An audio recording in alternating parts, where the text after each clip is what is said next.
ভারতের টুরিস্ট ভিসার কিন্তু কোনো একটা কাহিনী আছেই। এইটা কিন্তু আমাদেরকে বুঝতে হবে। বাংলাদেশের নাগরিক ভাইয়েরা খালি যে টুরিস্ট ভিসা পাচ্ছেন আর চলে যাবেন, এটা কিন্তু হবে না। চিন্তা ভাবনা করে যাবেন, ঠিক আছে? মোশাররফ করিম আমাদের হচ্ছে বাংলাদেশের একজন নাগরিক প্লাস অভিনেতা, আমাদের বিনোদন জগতের একদম আহ সম্মানীয় ব্যক্তি। তাকে তো ইন্ডিয়ার চেনে, তাই না? বিশেষ করে যারা বাংলা ভাষাভাষীর লোকজন তারা তো চেনে। তাহলে ওখানে গেল, ওখানে যাওয়ার পর ওনাকে হ্যারাসমেন্ট করা হলো, এক প্রকার নির্যাতনই বলা যায়, অসম্মান জানানো হলো। কি কারণে? উনি তো অভিনেতা, আর আপনি তো সাধারণ নাগরিক। তাহলে আমাদের সঙ্গে কি হতে পারে একবার ভেবে দেখেন।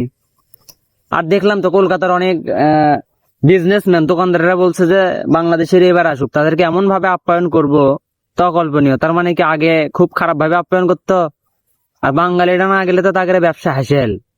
এটা বুঝতে হবে, ঠিক আছে?